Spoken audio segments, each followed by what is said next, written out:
Welcome to tile news special debate. ఆయన వస్తే మార్పు ఏదో జరుగుతుంది అనుకున్నారు. ఆయన రావాలని పూజలు కూడా చేశారు. తీరా ఆయన వచ్చాక ఇదేం కర్మరా బాబు, లేనిపోని తలనొప్పులు తెచ్చిపెట్టుకున్నామా అని చెప్పి వాపోతున్నారు. ఇదంతా ఎన్ఆర్ఐస్ గురించి, ఇంకా క్లియర్ గా చెప్పాలంటే అమెరికాలో ఉంటున్నటువంటి తెలుగు వాళ్ళు, ఇండియన్స్, ట్రంప్ గురించి అంటున్నటువంటి మాట. ట్రంప్ వచ్చినటువంటి తర్వాత ఆంక్షలు కఠినతరం చేశారు. ముఖ్యంగా పార్ట్ టైం ఉద్యోగాలు చేసినటువంటి విద్యార్థులకు చాలా ఇబ్బందులు ఎదురవుతున్నాయి అనేటువంటిది ఇప్పుడు తెలుగు మీడియా కోడై కూస్తున్నటువంటి నేపథ్యంలో నిజంగా అమెరికాలో అలాంటి పరిస్థితి ఉందా? పార్ట్ టైం ఉద్యోగాలనే నమ్ముకొని అమెరికా వెళ్ళినటువంటి విద్యార్థుల భవిష్యత్తు ఏంటి అనేటువంటి దానిపై ఇన్ డెప్త్ గా డిస్కస్ చేద్దాం. ఈ టాపిక్ పై కూలంకషంగా మాట్లాడేందుకు దాదాపు 26 సంవత్సరాలకు పైగా యుఎస్ లో ఉన్నటువంటి పంచ్ ప్రభాకర్ గారు దీంతో మాట్లాడదాం. ప్రభాకర్ గారు నమస్తే, welcome to dial news sir. నమస్తే సార్, 2 రోజులు బట్టి, అంటే 2 రోజులు కూడా కాదు, అసలు ట్రంప్ రేపు ఎల్లుండో ఛార్జ్ తీసుకుంటారన్న దగ్గర నుంచి తెలుగు మీడియా మొత్తం అంతా కూడా, టు బి ఫ్రాంక్, నెగిటివ్ కథనాలే చెప్తోంది. అంటే ఏంటి, అక్కడ ఉండేటువంటి మన వాళ్ళందరికీ ఇబ్బందులు, పార్ట్ టైం చేసినటువంటి విద్యార్థుల మొత్తానికి కూడా కష్టాలు, వీసా దాటినా కూడా 7,000 మంది ఇండియన్స్ తలదాచుకున్నారు, ట్రంప్ వల్ల వాళ్ళందరూ వచ్చేస్తారు. ఇలా రోజుకొకటి. What's happening in US? What is happening to Indian students at US sir? మీరు ఇందాక ఇంట్రడక్షన్ ఏదో మాట్లాడుతున్నప్పుడు చెప్పారు, ఏదో పూజలు చేశారు. అది అది వాస్తవమే సార్. ఏదో అరాకొర ఎవడో ఉత్సుకత లేకుంటే ఆపుకోలేక ఎవడన్నా, అసలు వాడికి ఓటు ఉందో కూడా లేదో తెలియదు నాకు. Of course I'm not sure. And then how many people has a vote ఉన్న వాళ్ళు ఎంతమంది మాట్లాడుతున్నారు యూట్యూబ్లో కూర్చొని నాకు తెలియదు. ఇప్పుడైనా కానీ ప్రతి కంట్రీ అంటే నాగరికత అనేది రోజు రోజుకి మనం ఓల్డ్ తరము, new generation and old generation ఎప్పుడు కంపారిజన్ ఉంటుంది. Even in India, America, anywhere in the world. ఆ కల్చరల్ డ్రిఫ్ట్ అంటారు దాన్ని. అంటే ఇప్పుడు కల్చర్ అనేది మారుతూ ఉంటుంది generation to generation, that's normal. ఇప్పుడు ఎంతవరకు వచ్చిందంటే మామూలుగా ఎంటర్ప్రెన్యూర్స్ ఉంటారు కదా, ఇక్కడ మామూలుగా కష్టపడి పనిచేసి లైన్లో నిలబడి కష్టపడి పనిచేసి, అంటే ఇల్లీగల్ గా ఏమీ దందా చేయకుండా లీగల్ గా ఉంటూ లైన్ లో నిలబడి గ్రీన్ కార్డులు సంపాదించి కంపెనీలు పెట్టి డాక్టర్లు కానీ ఇంజనీర్లు కానీ చాలా వరకు ఆ తరం మనుషులు విసిగిపోయినారు ఎవరితో, ఈ డెమోక్రాట్స్ తో. ఏంటంటే they try to encourage illegal immigration indirectly, and also they try to give money, tax ఎక్కువ వేసి, అంటే కష్టపడే వాళ్ళ మీద ట్యాక్స్ డబ్బులు వేసి ఆ డబ్బుల్ని పంచడానికి ట్రై చేశారు.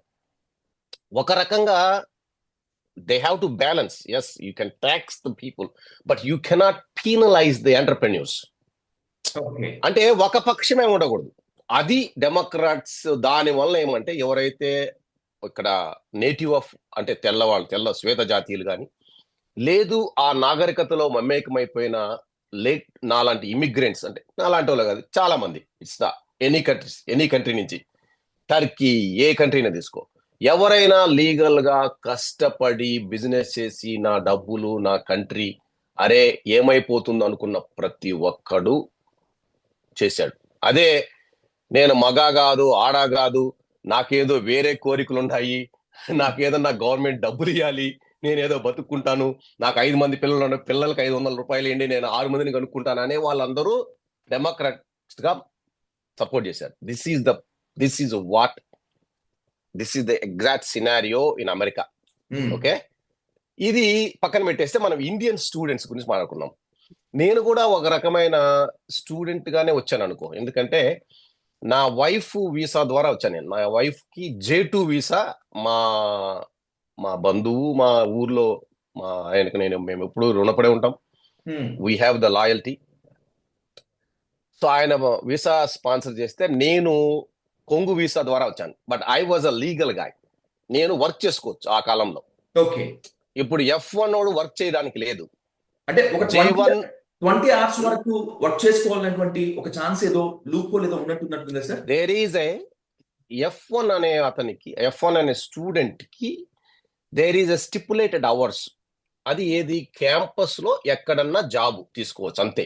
Okay, cannot work anywhere. This is a very strict rule. It's not 20 years ago. It has been there for 70 years.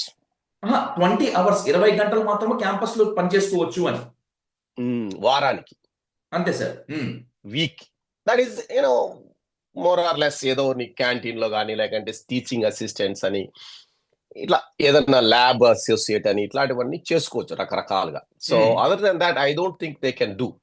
General గా ఎంఎస్ కి వచ్చిన వాళ్ళకి సైన్స్, ఈ కంప్యూటర్ లో కాకుండా సైన్స్ ఏదైనా ఉంటారు కదా, వాళ్ళ రీసెర్చ్ లో వాళ్ళకి ఫీ వేవర్ ఉండేది. ఇంతకుముందు మేమందరం అట్లే వచ్చారు, నా ఫ్రెండ్స్ అందరూ కూడా రకరకాల రీసెర్చ్ ప్రోగ్రామ్స్ లో వచ్చారు. Biochemistry, biotechnology, animal nutrition, animal science అనే వాటిల్లో నువ్వు ఎంఎస్కి వస్తే నీకు ఫీజు అనేది పెద్ద భారం కాదు.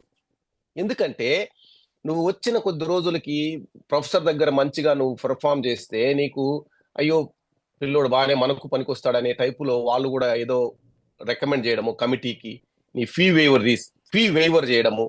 అరే ఇండియా నుంచి అంటే స్టూడెంట్స్ వచ్చారు, okay I have this grant, let's work on this one, I will pay you this much. అట్లా జరిగేది ఇంతకు ముందు.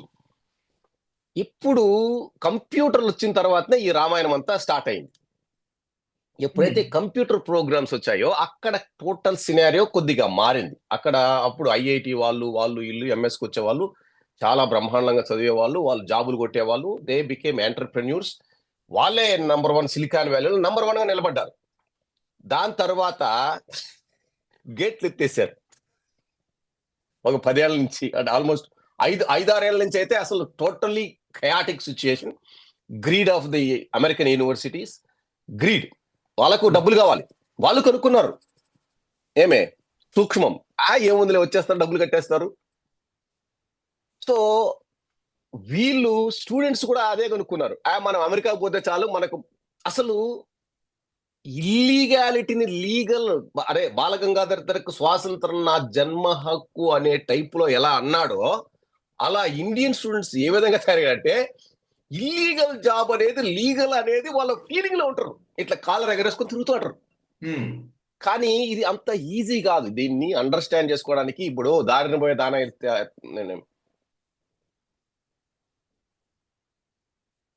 ఇప్పుడు అందరికీ ఇది అర్థం కాదు సిస్టమ్ లో ఉన్న వాళ్ళు. కానీ but there are certain agencies in the America, they know what is going on.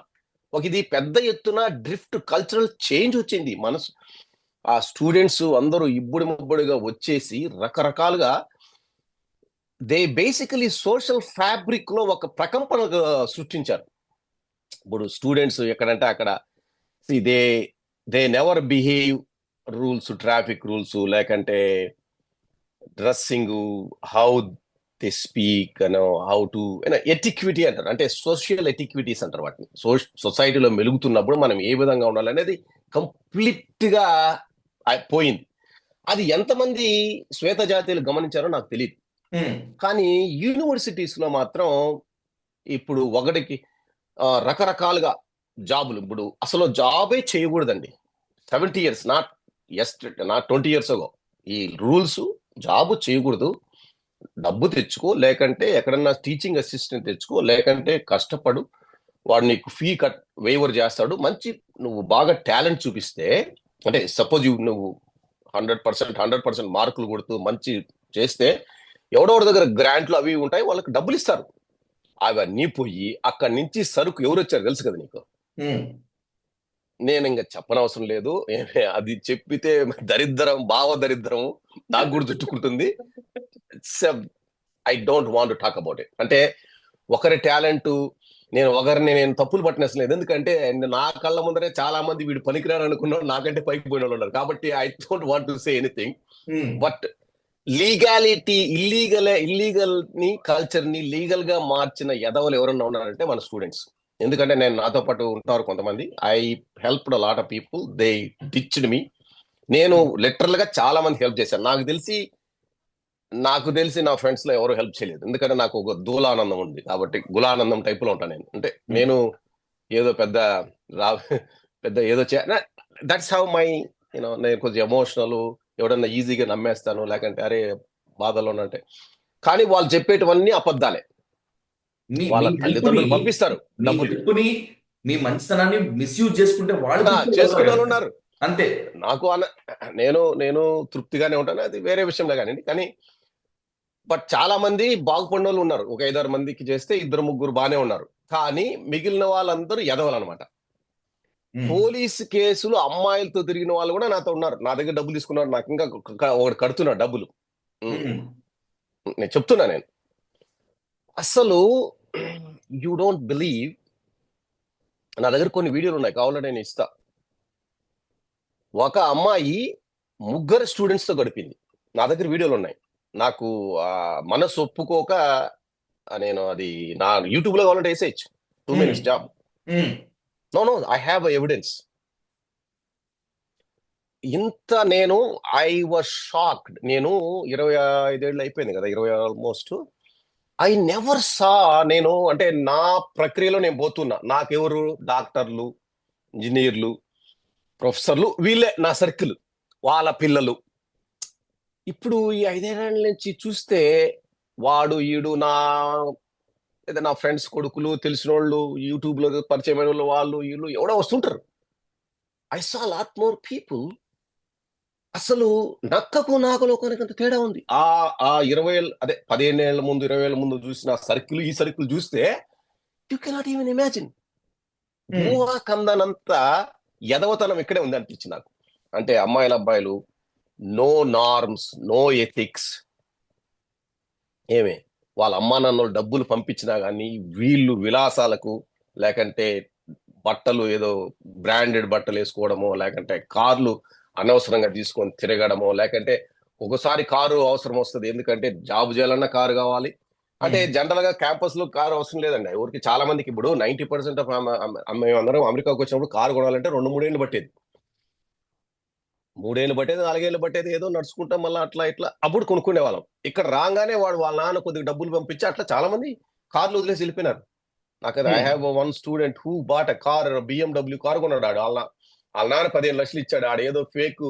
నీకు చాలా ఉన్నాయి స్టోరీలు చెప్తే, నువ్వు you will have a chronicles. Um, నేను పేర్లు కూడా చెప్తా, నాకేం ఇబ్బంది లేదు. I can give you examples, పేర్లు, ఊర్లు మా దగ్గర అన్ని ఉన్నాయి. Um. You know what, Aadhaar కార్డులు కూడా వీళ్ళు దొంగ ఆధార్ కార్డుల మీద పనిచేస్తున్నారు. నా దగ్గర 100 మంది ఉన్నారు. ఈ రోజు నేను ఐస్ కాల్ చేస్తే పట్టుకుని వెళ్ళిపోతారు. ఉమ్, అసలు దేనికైనా కానీ ఒక లైన్ ఉంటది.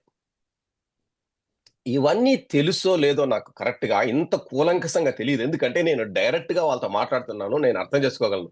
నాకు తెలిసి ఇండియన్ అమెరికన్ అథారిటీస్ కి ఇంత డీటెయిల్ గా తెలియదేమో, కానీ ఓవరాల్ గా తెలుసు వాళ్ళకి ఒక ఇల్లీగల్ దందా జరుగుతా ఉంది. ఇట్లా వాళ్ళు కాలేజీలు, స్టూడెంట్ల మీద, వీసాల మీద వచ్చేసి వాళ్ళు పని చేస్తున్నారు అనేది మాత్రం వాళ్ళకు తెలిసిపోయింది. That is affecting the sum of the American citizens. నీకు అర్థమైంది కదా, జాబ్స్ ఉమ్, వీళ్ళ వలన అనేది వాళ్ళకి అర్థమైంది. ఉమ్. దాంతో పాటు వీళ్ళు దొంగ. ఇప్పుడు మనం ఆధార్ కార్డు నాకు ఇస్తారా? నాకు రాదు కదా, మీ దగ్గరికి వచ్చి తీసుకోలేను కదా, రాదు, అంత ఈజీ రాదు. కాదు. అవును. ఇక్కడ వేరే వాళ్ళ ఫేక్ ఎస్ఎస్ఎన్ నంబర్లు, అంటే సోషల్ సెక్యూరిటీ నంబర్స్ తీసుకొని 1-2 జాబులు చేస్తున్నారు. డోర్ డాష్లు చేస్తున్నారు, స్విగ్గీలు చేస్తున్నారు. అదే స్విగ్గీ టైప్ లో ఇక్కడ అన్ని ఉంటాయి, డోర్ డాష్, గ్రబ్ హబ్, మీ దగ్గర కూడా ఉన్నాయి కదా ఇప్పుడు. ఉమ్, అవును. జొమాటో టైప్ లో ఇక్కడ అవన్నీ వేరు వేరు ఉంటాయి అనమాట. Same concept. వాటిలో వీళ్ళు చేయకూడదు. అవును. ఎవరో ఫేక్ ఐడి ఎవరిదో పట్టుకొని చేస్తుంటారు. ఉమ్, యు కెనాట్. నేను నా జీవితంలో బంగ్లాదేశ్, పాకిస్తాన్, ఇండియా కంటే ఘోరమైన సంస్కృతిని నేను ఇక్కడ నా కళ్ళతో చూస్తున్నా భయ్యా. ఉమ్. బిలీవ్ మీ.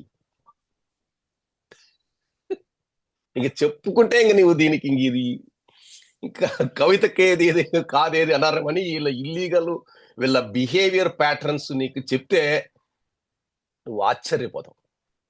తెలుగు మీడియం మాత్రం తెలుగు విద్యార్థులకి, లేకపోతే ఇండియన్ స్టూడెంట్స్ కి అక్కడేదో నష్టం జరిగిపోతుంది బికాస్ ఆఫ్ ట్రంప్ అని చెప్పి నష్టమేం జరిగేది, వాళ్ళకేమీ నష్టమేం జరగడం లేదు. అదే సార్, వాళ్ళకి ఇప్పుడు ఎవరిని ఇప్పుడు నష్టం. బికాస్ ఆఫ్ ట్రంప్ అని చెప్పి ఏదో రాస్తున్నారు, కానీ అమెరికా చట్టాల ప్రకారం చూసుకుంటే అమెరికాకు వాళ్ళ వల్ల చాలా నష్టం జరిగింది యాక్చువల్గా. అంతే.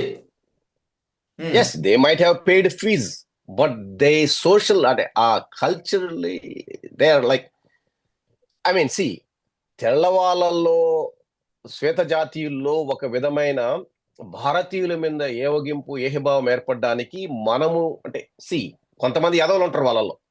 నువ్వు ఏం చేసినా వాడు నిన్ను కలర్ బట్టి నా ఈ కలర్ వేరని.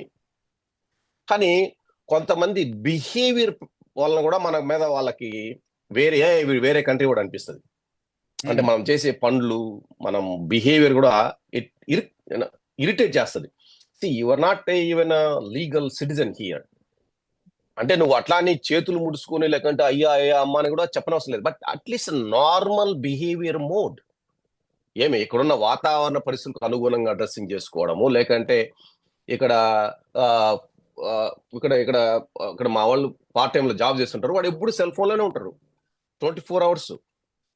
నువ్వు ఏదో పెట్రోల్ పడుతుంటాడు, పెట్రోల్ పంపులో వాడు సెల్ ఫోన్ లోనే ఉంటాడు. అంటే సెల్ ఫోన్ లో ఉంటామంటే ఇంకొక జాబా సార్, లేకపోతే ఇంకేదన్నా? నో నో, ఎవరితోనో మాట్లాడుతుంటాడు ఊబర్సపోక కబుర్లు. అంటే this is I'm just giving in small example.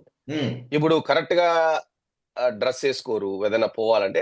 If you look at them, they are almost ఒక నీకు అనాథలు అడక్క తినే వాళ్ళు దేశంలోకి దండయాత్ర చేసినట్లు అనిపిస్తుంది నాకు వాళ్ళని చూస్తే. But I sorry to say this, మన ఇండియన్ రెస్టారెంట్ లో చాలా మంది పని చేస్తుంటారు, నా రెస్టారెంట్ లో పనిచేయరు స్టూడెంట్స్. బట్ మేము పెట్టుకోము, ఎందుకంటే they don't have a dress sense, they don't have a code of conduct, they don't have that skills. మేము ఇప్పుడు హైర్ చేయము. సో బట్ చాలా మంది ఇండియన్ రెస్టారెంట్ లో పనిచేస్తారు, చాలా మంది డాలస్ ఇక్కడ కూడా, కానీ ఇండియన్ రెస్టారెంట్ లో ముఖ్యంగా. Not in the suburbs, cities లో, పెద్ద పెద్ద సిటీస్ లో స్టూడెంట్స్ ఎక్కువ ఉంటారు కాబట్టి అక్కడ ఇండియన్ రెస్టారెంట్స్ ఉన్నాయి కాబట్టి అక్కడంతా పనిచేస్తారు. రకరకాల చోట్ల పనిచేస్తారు వాళ్ళు, గ్యాస్ స్టేషన్లు. అది that's all illegal, you cannot work. కానీ అట్లా అని చెప్పి నేను అమెరికా వాళ్ళకు కూడా చెప్పేది ఏంటంటే, నాకు తెలిసినంత వరకు ఆ జాబులు అమెరికా వాళ్ళు కూడా చేయరు కూడా. ఆ స్కిల్ కూడా లేదు వాళ్ళకి. దట్స్ బేసికలీ రెండూ జరగచ్చు. గంతకు తగిన బొంత ఈ ఎదవకి ఆ జాబే సరిపోతుంది, ఆ ఓనర్ ఉంటాడు ఏదో ఎంటర్ప్రినర్ బిజినెస్ మ్యాన్ కి ఈ ఎదవ సరిపోతాడు, గంతకు తగిన బొంతలు ఇద్దరు అంతే. ఆ టైప్ లో ఉన్నాయి కొన్ని జాబులు. బట్ అల్టిమేట్ గా losing the country, losing America. ఇప్పుడు నేను ఒక చిన్న ఎగ్జాంపుల్ చెప్తాను. నాకు this is what it is happen. ఒక పిల్లోడు, వాడు ఏదో, ఎవరైనా పోవచ్చు ఎక్కడికైనా, ఏదో సమ్ టూర్ కి పోయారు, ఒక కార్ తీసుకున్నారు. అది ఏంది, ఎక్కడో కూపాన్ పడతారు, ఏదో ఫేక్ ఐడి పెట్టి, నేను ఆ దాంట్లో ఎంప్లాయీని, అమెజాన్ ఎంప్లాయీ అని చెప్పి కార్ తీసుకున్నారు, కారు రెంట్ కి. దాంట్లో డిస్కౌంట్ చెప్తాయి, వాడు అసలు ఎంప్లాయీ కాదు. నెంబర్ 1, అక్కడ వాడికి కూడా కంపెనీ వాడికి ఊరికైనా అవసరం, డబ్బులు నష్టం కదా. ఆ కారు గుద్దేశారు, అయ్యో, 5 మంది స్టూడెంట్స్, పోయింది. అసలు ఎవడికి డ్రైవర్స్ లైసెన్స్ లేదు. నన్ను అడిగారు ఏం చేయాలంటే, మీకు సోషల్ సెక్యూరిటీ లేదు, డ్రైవర్స్ లైసెన్స్ లేదు, గాయబైపోండి అక్కడి నుంచి అని చెప్పాయి. So what I can say, ఇప్పుడు $56,000 అయింది ఆ కారు. ఆ కంపెనీ వాడికి బొక్క. అంటే నేను చెప్తే పోయారని వాళ్ళు నాకంటే తెలివి నా కొడుకు జుట్లో దూరిపోతారు. ఈ జుట్లో ఉంది కదా నీకు, అసలు వాళ్ళు ఏం తమాషా కాదు వాళ్ళతో, నువ్వు you cannot even touch them. అంతా కమలాసన్లే ఇక్కడ, నటనా సార్వభౌములు. ఏళ్ళు బిసుకుంటారు, చేతులు బిసుకుంటూనే మాట్లాడుతూనే, మళ్ళీ వాడు చేసే పనులన్నీ, వాడి ఆలోచనలన్నీ ఎక్కడెక్కడో ఉంటాయి. నేను చూసాను, I deal with them every day. నేను ఊరికే వాళ్ళతో సరదాగా ఉంటాను కాబట్టి నాతో ఉంటారు. సో ఇది ఒక చిన్న నేను ఎగ్జాంపుల్. ఇది అసలు అందరికీ అమెరికన్ ఐస్ వాళ్ళకి తెలుసా లేదా అనేది పక్కన పెడితే, నాకు తెలిసిన విషయం నేను చెప్తున్నాను. This is how I evaluate what is happening with the students. పాచికో పరకో కొంతమంది మాత్రమే ఏదో కష్టపడి ఉద్యోగాలు తెచ్చుకుంటాడు. ఇది కాకుండా ఇట్లాంటి వాళ్ళని ఇంతకు ముందు 4-5 ఏళ్ల ముందర అమెరికాలో కంపెనీలు పెట్టుకుంటారు కదా కొంతమంది, సాఫ్ట్వేర్ కంపెనీలు. వాళ్ళైతే వాళ్ళను ఘోరంగా ఉపయోగించుకున్నారు. ఇట్లా బస్ బాయ్లుగా, అంటే ఎంప్లాయీస్ ని తిప్పడానికి, కార్ డ్రైవర్ గాను వాళ్ళను, లేదంటే వాళ్ళ పేరు మీద ఎవడన్నా కొద్దిగా టాలెంట్ ఉంటే వేరే వాడిని సోషల్ సెక్యూరిటీ మీద వీడికి ఉద్యోగం ఇప్పించి, వీడిని కంప్యూటర్ ముందు ఇట్లా ఊరికే కంప్యూటర్ పెట్టుకొని ముందు కొడతా ఉండాలి అంతే. వాడికి ఏమి ఐడి గిడి ఉండదు కదా, ఉద్యోగం జాబు, ఏదో కంపెనీకి వాడు బిల్లింగ్ చేస్తాడు, ఆ బిల్లింగ్ డబ్బులు వీనికి వస్తూ ఉంటాయి. ఇప్పుడు నువ్వు ఉన్నావు, వేరే వాడు సోషల్ నీకు ఏదో అంతో ఎంతో తెలుసు కంప్యూటర్, నీకు ఆల్రెడీ 2 జాబులు ఉన్నాయబ్బా. Already your legal person, your working, నీకు ఒక జాబ్ ఉంది, రెండో రెండు జాబులు కొడతావు నువ్వు. ఉమ్, నీకు రెండో జాబు అప్పుడు నీకు వేరే వాడు కంప్యూటర్ ముందు కూర్చొని ఏదైనా అట్లా చేయాలి కదా. ఒక స్టూడెంట్ గాని పెట్టుకుంటారు, వానికి ఇంత ఇస్తారు. ఉమ్. అర్థమైతేనా? అర్థమైంది సార్, అన్ని అర్థమైంది. ఫేక్, అన్ని. నీకు సోషల్ సెక్యూరిటీ ఉంది కాబట్టి నీకు 3 జాబులు కూడా కొట్టుకోవచ్చు. ఉమ్, ఈ 2 జాబులు వీడు చేస్తాడో లేదో నాకు తెలియదు, కానీ ఒక జాబు ఒకటో రెండో అయితే వీడు స్టూడెంట్స్ లేకంటే ఎక్కడన్నా ఇండియాలోనో ఇచ్చుకొని ఆ డబ్బులు తీసుకుంటుంటాడు వీడు. దిస్ ఈస్, ఇది ఇంత ఘోరమైన కల్చర్ ని అసలు వాళ్ళు ఊహించి కూడా ఊహించుండ్రు. ఇంత ఘోరం, ఇంత దరిద్రానికి అమెరికా పోతుందని. ఇట్లా అసలు ఒక రూల్స్ రెగ్యులేషన్స్ అనేది ఒక పేపర్ మీద ఉండేది కాదు. మనసా వాచా కర్మ, citizens make those rules and defend దాన్ని. ఒక ఇదేంటారు కదా, మనం బైబిలు ఖురాన్ లాగా పాటిస్తేనే ఒక నాగరికత అనేది వస్తుంది, సివిలైజేషన్ వస్తుంది. తద్వారా ఆ కంట్రీకి ఒక ఒక ఒక స్థానానికి పోతుంది. ఉమ్. అంతేనా? అంతే. రూల్స్ రిటర్న్ మన ఇండియాలో లేవు, ఆ రూల్స్ రాసి పెట్టలే బుక్లు. అవును. Why the rules are not being implemented, or why we are not in a right direction, is just we are breaking the rules everywhere, um. every aspect of it. ఏదైనా rule, see, this is the way we behave. అదే behaviour ఇక్కడ. ఉమ్. అంతేనా? అవును. నాకైతే I think they need to make a strict, అంటే students అంటే ఇప్పటికే చేస్తేనే మంచిది. ఇమిగ్రేషన్ డిపార్ట్మెంట్ మొత్తం అంతా టైం అయిపోయినా కూడా అనధికారికంగా వీసాల మీద ఎవరైతే ఉన్నారో పార్ట్ టైం జాబ్స్ చేస్తూ ఇక్కడ ఎవరైతే హల్చల్ చేస్తున్నారో వాళ్ళపైన ఫోకస్ పెట్టింది అని ఒక న్యూస్ అయితే వస్తోంది.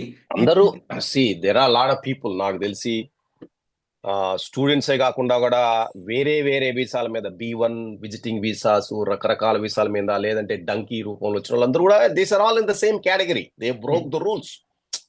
ఇప్పుడు F1 మీద వచ్చి నువ్వు జాబు కాకపోయినా జాబ్ చేయనా, నువ్వు యువర్ బ్రేకింగ్ ద రూల్.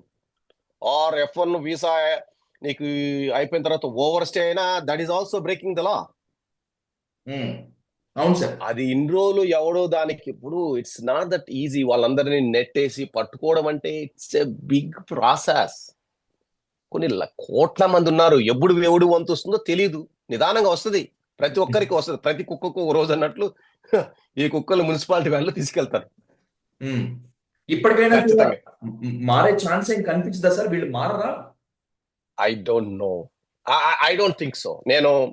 రోజు నేను 2-3 స్టూడెంట్స్ తో తిరుగుతాను, డైలీ. నాకు సరదా, వాళ్ళ ఏదో మనకు ఉన్నప్పుడు ఏదో తినిపిస్తాము తాగిపిస్తాము, అది వేరే విషయంలో. కానీ I don't think they are gonna change.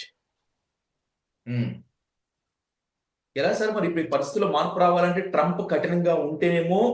కఠినంగా ఎంతవరకు ఉంటాడో చూద్దాం. ఐ థింక్ కాలమే నిర్ణయిస్తుంది. You cannot say anything. ఇప్పటికిప్పుడు ఉన్న పలానా కొన్ని లక్షల మంది ఉన్నారు స్టూడెంట్స్, ఇక్కడ లక్షల్లో ఉన్నారు. అవును సార్. లక్షల్లో ఉన్నారు. ఆల్మోస్ట్ ఇప్పుడు అందరూ ఇల్లీగల్ గానే దందాలు చేశారు. ప్రతి ఒక్కరు పట్టుకుంటే అందరూ వెళ్ళిపోవాల్సిందే కదా. See, you broke the rules already, so you are illegal, right? Whether you have still visa for staying for a certain 1 more year or 2 more years, but you already did illegal jobs here. You are illegal. You broke the rule. You are out. You should be out according to law. దొరకనంత వరకు ప్రతి ఒక్కరు దొరే. ఇప్పుడు దొరకపుచ్చుకుంటాం అంటున్నారు. ఎంతవరకు దొరకపుచ్చుకుంటారు, ఎంతవరకు వాళ్ళని చేస్తారనేది $1 million question. అంతవరకు రూలింగ్ లో ఉన్న వాళ్ళు ఒక రూల్ తీసుకొస్తే ఆటోమేటిక్ గా అపోజిషన్ దాన్ని వ్యతిరేకిస్తుంది. ఎవరైతే సఫరర్స్ గా ఉంటారో, విక్టిమ్ కార్డ్ ప్లే చేస్తారో వాళ్ళకి అపోజిషన్ అండగా నిలబడుతుంది. లైక్ ఇప్పుడు ట్రంప్ తీసుకున్నటువంటి నిర్ణయాలని కూడా డెమోక్రాట్స్ అక్కడ ఈ ఇండియన్ స్టూడెంట్స్ కి లేకపోతే స్టూడెంట్స్ కి నిలబడే ఛాన్స్ ఉందా సపోర్ట్ గా సార్? అంత అడ్డగోలుగా వాళ్ళు ఎవరు ఇక్కడ అంటే, see, in general, so everybody knows that Democrats are pro for the immigration. They are the one who actually bought a lot of illegals, and then they gave safe havens. They gave money, they gave shelters and everything. They Hmm. encouraged them. Hmm. ఖచ్చితంగా అంతో ఎంతో ఉంటుంది. కానీ but if it comes to legal issue, if you can prove Hmm. అదే on especially illegal గా వచ్చినోడికి వేరే ఏది ఉంటది, వాడు మేలు. లీగల్ గా వచ్చి ఇల్లీగల్ అయితే వాడు దొరికిపోతాడు కదా భయ్యా. అవును నీకు సార్, అర్థమైందా? అవును.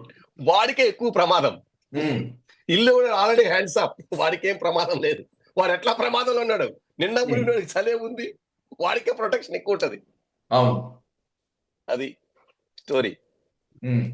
సో ఓవరాల్ గా దీనికి ఎండ్ కార్డ్ పడాలి అంటే ఎమికబుల్ సొల్యూషన్ ఏం చెప్తారు సార్ ఓవరాల్ గా? మనం అమికబుల్ సొల్యూషన్, కాలం అనేది number 1. Hmm. How far Trump can go after the students to correct it.